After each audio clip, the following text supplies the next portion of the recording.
Oi, Flávia e Luara. A gente vai apresentar aqui nosso caso clínico para imunologia prática.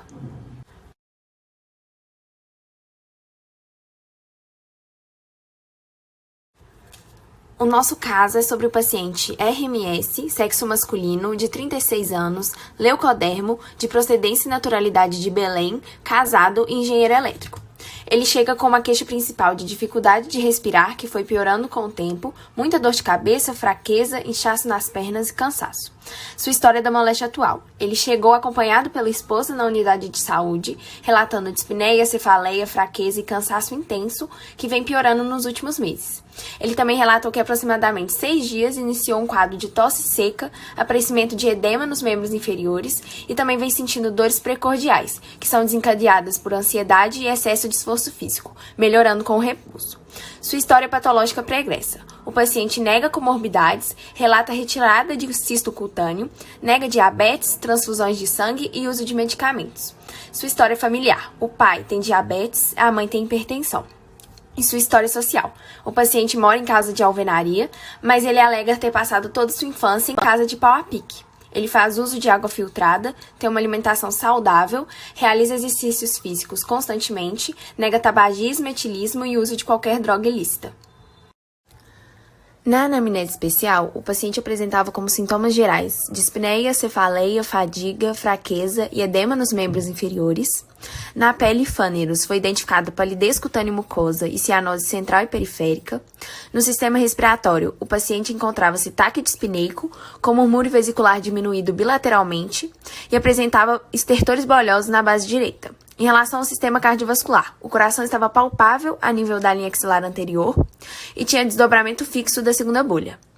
No sistema gastrointestinal, o abdômen estava plano, tenso, doloroso difusamente à palpação, com ausência de visceromegalias ou massas palpáveis. Em relação à cabeça e pescoço, sistema geniturinário, sistema locomotor e neurológico, não houve nenhuma alteração digna de nota. Na ectoscopia, o paciente apresentava regular estado geral, estava consciente e orientado, não apresentava febre, tinha cianose central e periférica, estava nictérico, com palidez cutânea mucosa, estava normohidratado, taquidispneico, com edema em membro inferior e ausência de adenomegalias. Ao exame físico, as principais alterações encontradas no aparelho respiratório foram murmúrio vesicular diminuído bilateralmente e presença de estertores bolhosos na base direita. Em relação ao aparelho cardiovascular, o ictocórtex não estava visível, o coração estava palpável ao nível da linha axilar anterior, os batimentos cardíacos estavam normofonéticos, com desdobramento fixo da segunda bolha, mas estava rítmico em 2 tempos e sem sopros. Em relação ao aparelho gastrointestinal, o abdômen estava plano, sem retrações ou abalamentos, estava tenso, doloroso difusamente a palpação, mas com ausência de visceromegalias ou massas palpáveis. Ruídos hidroaéreos também estavam presentes. Os dados vitais do paciente na admissão eram frequência cardíaca de 75 batimentos por minuto, frequência respiratória de 28 incursões respiratórias por minuto, pressão arterial de 100 por 75, saturação de oxigênio de 91,8%, tinha temperatura de 36,5 graus, o peso dele era de 75 quilos, ele tinha 1,80 de altura e MC de 23. Aqui estão algumas das alterações laboratoriais e radiológicas do paciente. No seu hemograma foi visto hemácias e hemoglobina abaixo do valor de referência, seus leucócitos estavam dentro da normalidade e seus linfócitos estavam bem aumentados. Sua gasometria mostrou um pH normal, bicarbonato abaixo do valor de referência, a saturação de oxigênio um pouco abaixo do valor indicado e sua pressão de gás carbônico também estava um pouco abaixo. Sua glicemia, creatinina e ureia estavam normais. Na admissão, também foi feito um eletrocardiograma, que apresentou ritmo juncional, eixo QRS de 150 graus, bloqueio completo do ramo direito, alteração difusa da repolarização ventricular e hemibloqueio posterior esquerdo. Também foi feito o ecocardiograma, que mostrou uma fração de ejeção no ventrículo esquerdo de 67%, vasos e cavidades normais, válvula tricúspide com refluxo discreto, hipertrofia simétrica leve do ventrículo esquerdo e derrame pericárdico discreto. Também foi feita a radiografia de tórax antero-posterior, que evidenciou uma área cardíaca aumentada. Tendo como base todas essas informações citadas sobre o caso desse paciente, foram levantadas algumas hipóteses diagnósticas, como HIV, leishmaniose visceral, doença arterial coronariana e doença de Chagas crônico. A conduta tomada diante desse paciente foi interná-lo e submetê-lo a suporte de oxigênio sob máscara contínua, numa quantidade de 10 litros por minuto. Além disso, ele foi medicado com ceftriaxona, captopril, spironolactona e furosemida. Também iniciou-se a busca pela confirmação diagnóstica a partir da análise de todos os exames solicitados, tanto os citados anteriormente, quanto os que vão ser descritos para eliminar as hipóteses diagnósticas no próximo slide. Bom, agora eu vou falar um pouco sobre as metodologias usadas para cada suspeita. Para a suspeita de HIV, foi solicitado o teste rápido de HIV a partir de uma amostra de sangue do paciente para detecção de anticorpos contra o HIV. O sangue foi colocado em 2 dispositivos de testagem e, após meia hora de espera, os 2 deram resultado negativo. Para o diagnóstico de leishmaniose visceral, é necessário confirmação sorológica e parasitológica devido à alta ocorrência de reatividade cruzada nos testes rápidos. Dessa forma, foi feito o teste rápido em busca de anticorpos anti-leishmania, que deu negativo, e foi realizada a punção de medula óssea no paciente em busca de formas amastigotas de leishmania livres, ou no interior de macrófagos. Não foi encontrado nada. Também foi suspeitada de doença arterial coronariana. É importante lembrar que a doença arterial coronariana é causada pelo estreitamento de uma ou mais artérias coronarianas, o que leva ao bloqueio do fluxo sanguíneo. Como o ECG apresentou algumas alterações compatíveis com essa doença, como anomalias de repolarização, além do paciente apresentar sintomas que indicam distúrbios perfusionais, cianose central e periférica, foi solicitada a realização de angiografia coronariana. O exame evidenciou coronárias angiograficamente normais, descartando a hipótese da doença. Em relação à hipótese de doença de Chagas, foi solicitado esfregaço sanguíneo para pesquisa direta de parasitos, que é o método usado para o diagnóstico de Chagas agudo, só que o resultado foi negativo em 3 amostras distintas.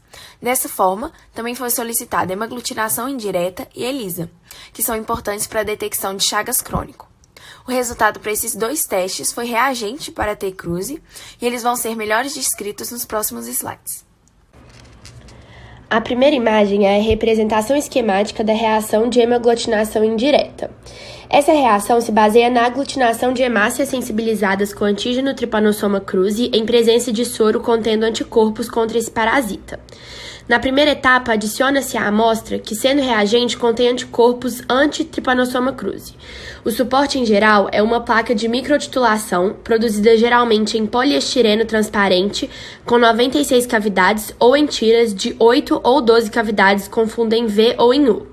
Na segunda etapa, adiciona-se hemácias sensibilizadas com antígeno de T-cruzi e na terceira etapa, a reação antígeno-anticorpo é visualizada por aglutinação das hemácias. A leitura é feita a olho nu com a placa de microtitulação colocada contra a luz ou em um espelho próprio. No caso de amostra reagente, as hemácias ficam distribuídas de maneira homogênea, em forma de tapete ou manto, ocupando área maior do que 50% do fundo da placa. No caso de amostra não reagente, a hemácia fica acumulada em formas de botão no fundo do copo, e no caso de amostra indeterminada, ocorre qualquer padrão diferente dos anteriores. Na figura 2, temos o esquema de visualização da reatividade das amostras na hemaglutinação indireta. O teste da hemaglutinação indireta qualitativo é utilizado para definir se uma amostra é reagente ou não reagente. A amostra de soro para a realização da hemaglutinação indireta qualitativa é diluída uma única vez.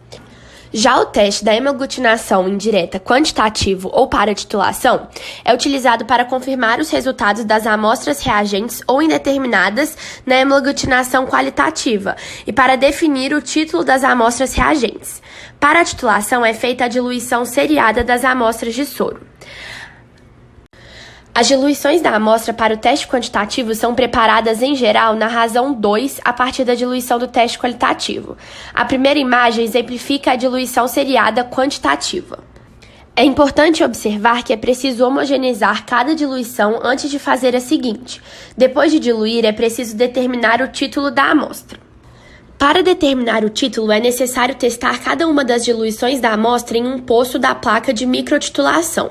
O título corresponde à última diluição em que a amostra ainda foi reagente, desde que a diluição seguinte tenha um resultado negativo ou indeterminado. A segunda figura é uma representação das reações em cada uma das diluições. Observe que o título foi de 160, porque a diluição 1:160 foi a última onde a amostra ainda foi reagente. O ELISA é um teste imunoenzimático que se baseia na interação antígeno-anticorpo evidenciada pela ação de uma enzima e o substrato apropriado, e revelada por um cromógeno, ou seja, pela mudança de cor. São componentes do ELISA: fase sólida, antígeno, enzima, substrato, cromógeno e solução de bloqueio da reação. Para a detecção de anticorpos anti-T-cruzi, utiliza-se o ELISA indireto.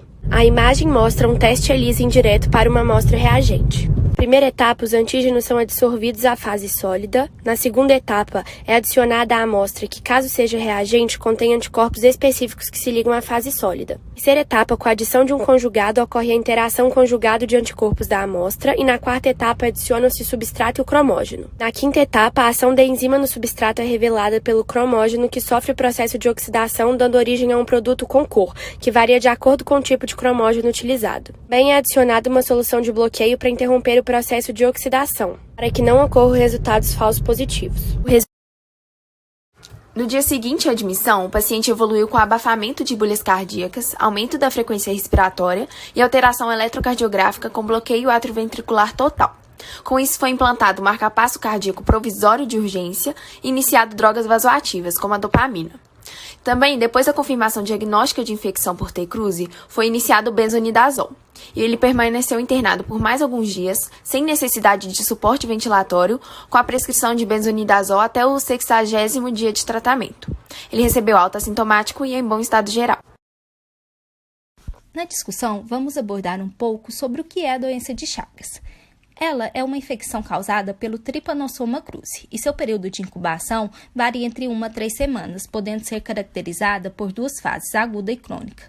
Na crônica, abordada no presente trabalho, pode ser assintomática ou sintomática. A assintomática, também conhecida como indeterminada, ocorre a positividade dos exames sorológicos e parasitológicos, mas ausência de sintomas ou sinais. Já a sintomática, ela tem sinais relacionados ao sistema cardiovascular ou digestivo, sendo a manifestação cardíaca a mais comum. Na fase aguda, o diagnóstico laboratorial ele deve ser baseado na observação do parasita, pois se trata de uma forma com alta parasitemia, por isso são usados testes parasitológicos diretos. Já na fase crônica, o diagnóstico parasitológico direto não é viável, justamente por causa da ausência da parasitemia. Sendo assim, o mais indicado é a utilização de métodos parasitológicos diretos, como, por exemplo, a combinação de 2 testes sorológicos com métodos diferentes, como a hemoaglutinação direta e o ELISA. A prevenção da doença de Chagas ainda consiste no combate ao barbeiro, pois ainda não se existe uma vacina. E o tratamento ele pode ser baseado em drogas antiparasitárias, como o nifurtimox e o benzonidazol. Por fim, conclui-se que a doença de Chagas crônicos trata da forma mais grave de infecção do T-cruzi. Ela é frequente em áreas endêmicas e sua transmissão pode ocorrer de forma vetorial, transfusional, oral, congênita e em acidentes laboratoriais. Os métodos de diagnósticos estão se tornando cada vez mais eficazes em seus resultados, o que é essencial para a determinação precisa e tratamento precoce. Dessa forma, os métodos tradicionais, por eles serem mais acessíveis, eles continuam sendo os mais utilizados para o diagnóstico dessa patologia que pode ter evolução silenciosa e grave.